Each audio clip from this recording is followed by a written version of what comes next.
Sud Radio, Osez entreprendre, Thomas Binet. Entreprenez, réentreprenez comme chaque dimanche à la même heure sur Sud Radio avec Thomas Binet. Bonjour Thomas. Bonjour Jean-Marie. Dans quel domaine on entreprend aujourd'hui ? Je vais vous raconter l'histoire de Kaoué qu'on connaît évidemment tous. Et puis, on ne peut pas dire que sa vie était un long fleuve tranquille. Il vient nous expliquer son parcours. On est avec Alec Henry, fondateur d'entrepreneur.com. C'est une société d'accompagnement des entrepreneurs. Et Jean-Marie, vous êtes accro à votre téléphone portable ou pas ? Mais c'est un peu comme mon tout le métier, hein, c'est normal. Oui, forcément. Donc, vous êtes un ultra connecté. Je vais vous expliquer comment réussir à débrancher pendant l'été qui arrive. Forcément pour vous faire des vacances radieuses et sereines. Vive le mode avion. Mais avant ça, on plonge dans l'histoire de la saga d'une entreprise en partenariat avec le magazine Entreprendre comme chaque dimanche. Aujourd'hui, on vous parle d'une marque iconique. Ça a bercé ma génération à l'école primaire. En particulier, c'était à la fois une banane et une espèce de petit manteau. Kaoué. Thomas, racontez-nous comment cette aventure a commencé. Jean-Marie, tout part d'une idée simple, comme souvent d'ailleurs dans les grandes inventions. En 1965, attablé au Café de la Paix à Paris, Léon-Claude Duhamel observe une femme et ses enfants portant un blouson de nylon rouge au milieu d'une mer d'imperméable gris. L'inspiration lui arrive, elle est là. Il imagine un vêtement léger, coloré et surtout imperméable qu'on pourrait plier et transporter facilement. Ça y est, le concept du coupe-vent Kaoué vient de naître. Exactement, c'est un sacré succès dès le début d'ailleurs, mais vous allez avoir des hauts et des bas dans l'aventure. Exactement, la marque décolle immédiatement. 250 000 exemplaires vendus la première année.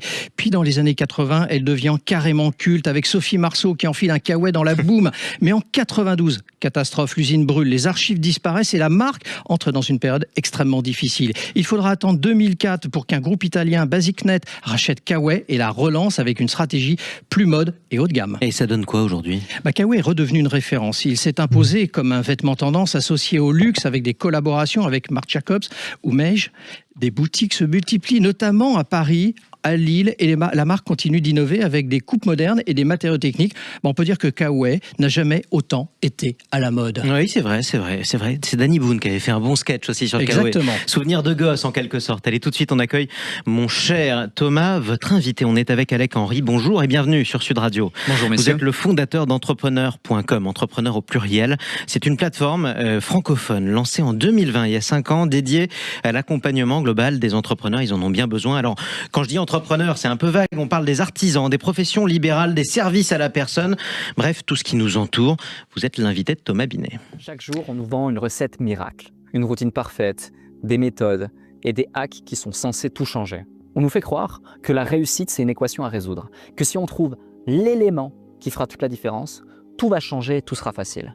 Mais ce qu'on ne vous dit pas, c'est que pendant que vous cherchez le hack parfait ou la solution miracle, vous perdez ce que vous avez de plus précieux, du temps. Dans le monde réel, il n'y a pas de pause, il n'y a pas de moment parfait, il n'y a que de l'action. Et la réalité, c'est que si vous ne vous bougez pas, quelqu'un d'autre le fera à votre place. Bonjour Alec Henry. Bonjour messieurs. Alec Henry, à vous entendre, c'était vous qu'on vient d'entendre. Il n'y a pas de place pour l'hésitation. Le temps, c'est de l'argent, donc il faut agir vite. Et tant qu'à faire, il faut le faire maintenant, ne pas attendre. J'ai regardé beaucoup de vidéos sur votre parcours, sur votre façon d'apprendre les situations. C'est scénarisé, c'est très bien fait. J'invite nos auditrices et nos auditeurs à aller regarder vos vidéos. Mais il y a un parcours que vous avez eu, qui relève aussi de votre enfance. On va en parler dans un instant. Il n'y a pas de recette miracle, en fait. Il n'y a pas de recette miracle et ce que vous dites est tellement vrai que j'en ai à chair de poule en entendant cet extrait, parce que c'est une réalité et il faut le mettre en avant. Alors, on va s'intéresser à vous. Vous êtes né en Suisse en 1995 et vous avez été abandonné par votre père à l'âge de 2 ans. Élevé par votre mère, on ne peut pas dire que l'école était votre lieu de prédilection. Timide, harcelé, introverti, très présent au fond de la classe. Vous décidez d'arrêter l'école à 15 ans et vous partez travailler à l'usine. Ça commence ainsi. Très rapidement, effectivement, je ne me sentais pas forcément à ma place, que ce soit à l'école ou même dans le système global. Et j'ai découvert qu'au travers de l'entrepreneuriat, il y avait cette possibilité d'aller chercher de la liberté, en tout cas faire ce qu'on avait envie de faire, ce qui nous passionnait. Et c'est aussi le levier d'élévation sociale le plus accessible aujourd'hui à ceux qui s'en donnent les moyens. Alors très vite, vous comprenez que si vous ne prenez pas votre avenir en main, personne ne le fera à votre place. Vous décidez d'avoir 3 jobs en même temps après l'école, agent de sécurité, arbitre de foot, ouvrier à l'usine. Il n'y a pas forcément de cohérence, mais une nécessité d'avoir, je pense, un certain niveau de revenu. Complètement, c'est tout à fait ça. Lorsque l'on veut lancer une entreprise, il faut un certain capital. Je n'avais pas cet argent, je devais aller le chercher. Donc pendant 2 ans, je vais accumuler ces 3 jobs pour pouvoir me lancer. Et du coup, vous découvrez que tout était vente. C'est une expression que vous utilisez. Qu'est-ce que vous entendez par là ? tout est vente. Le simple fait de vouloir ne serait-ce que véhiculer mon message au travers du fait que l'entrepreneuriat n'est pas simple, n'est pas rapide, n'est pas facile, mais il faut se donner les moyens parce que ça reste accessible, c'est vente finalement. Alors, vous avez décidé de lancer certaines structures, différentes structures, même on pourrait le dire comme ça, jusqu'à entrepreneur.com. Alors, on va s'arrêter effectivement sur la dernière parce que c'est celle du moment qui dure donc depuis avril 2020. Concrètement, c'est quoi entrepreneur au pluriel.com ? C'est celle du moment, mais c'est aussi celle du futur pour tous ces entrepreneurs qu'on accompagne, parce qu'aujourd'hui, on constate que les TPE, les PME, les entreprises en général ont réellement besoin d'accompagnement. L'accompagnement n'est pas forcément accessible pour tous. On parle de chefs d'entreprise qui se retrouvent souvent isolés, seuls, qui n'ont pas accès à de l'information, accès à des outils pour pouvoir tout simplement améliorer leur productivité, utiliser l'intelligence artificielle, recruter sans devoir passer par exemple par des chasseurs de tête parfois onéreux et donc inaccessibles. Non pas que ce ne soit pas des bonnes choses, mais c'est surtout parfois compliqué pour des entrepreneurs de réussir à utiliser tous les leviers dont ils ont besoin pour pouvoir avancer. Donc nous, notre objectif, c'est de leur permettre d'avoir accès à ces stratégies, à ces méthodes, à ces informations et surtout à un réseau, être connecté et ne plus jamais se sentir seul. Alors on va donner quand même quelques chiffres pour que nos auditrices et nos auditeurs comprennent un peu ce qu'est entrepreneur.com. C'est quand même plus de 10 000 entrepreneurs accompagnés, c'est des clients payants. C'est un modèle payant, il faut l'avoir en tête. Plus de 100 secteurs d'activité que vous couvrez. C'est aussi 100 collaborateurs au sein de votre structure. Et vous êtes présent dans 26 pays. Et on va donner un chiffre de chiffre d'affaires, puisque vous ne le cachez pas. C'est 25 millions d'euros de chiffre d'affaires aujourd'hui. Complètement, exactement. Et dans ces 100 collaborateurs, c'est plus de 50 qui sont uniquement dédiés à l'accompagnement de ces entrepreneurs. D'où le fait d'avoir énormément d'experts, d'expertise et de compétences qui sont couvertes. Parce que c'est pas de la même façon qu'on accompagne un poissonnier, qu'un paysagiste, qu'un entrepreneur dans le BTP ou un autre dans la tech. Donc nous, l'objectif, c'est de couvrir un maximum de domaines d'activité, tout en étant pertinent et en les aidant le mieux possible. Alors vous le dites vous-même, la vocation d'entrepreneur.com, c'est de permettre aux créateurs et aux dirigeants d'entreprise de briser leur plafond de verre en les amenant par vos conseils à structurer, à faire croître leur activité de façon pérenne. J'ai repris votre formule parce que je voulais qu'on l'ait en tête précisément. Qu'est-ce que vous entendez par briser un plafond de verre ? Parce que chacun est différent, chacun peut avoir justement ça. Comment vous adaptez votre stratégie d'accompagnement à chacun du coup ? C'est une excellente question, d'où la nécessité d'avoir un accompagnement 100% personnalisé. On entend partout parler de scaling notamment, cet anglicisme que peu de gens comprennent réellement, mais le scaling il est propre à chaque individu. Tout comme la réussite, c'est très subjectif finalement. Certains vont avoir une perception de la réussite après avoir acquis une certaine liberté et pouvoir passer plus de temps avec leurs proches et leur famille. D'autres, à partir d'un certain palier de chiffre d'affaires. D'autres encore liés à un impact sur leur marché par rapport à une mission, une vision qu'ils ont de leur entreprise. Donc nous, notre objectif, c'est à chaque fois d'identifier quel est le leitmotiv, quelle est la motivation réelle et profonde de l'entrepreneur ou des entrepreneurs qu'on accompagne et de mettre à leur disposition les outils et stratégies qui leur permettent d'y parvenir. Alors aujourd'hui, vous avez un recul, vous avez une vision de ces entrepreneurs avec lesquels vous travaillez. C'est quoi les qualités principales selon vous qu'un entrepreneur doit avoir pour réussir dans son domaine ? La première, c'est la résilience. La résilience dans l'entrepreneuriat, elle est clé parce que ce n'est pas facile et c'est loin de l'être.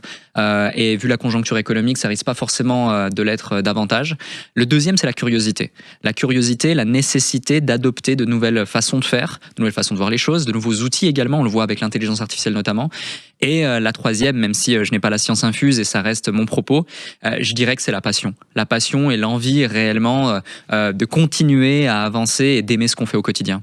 Alors vous avez également, et on terminera là-dessus si vous le permettez, créé un podcast qu'on peut retrouver sur YouTube qui s'appelle Le Déclic. Vous avez quand même 500 000 abonnés, autour de 300 vidéos après 3 années d'existence.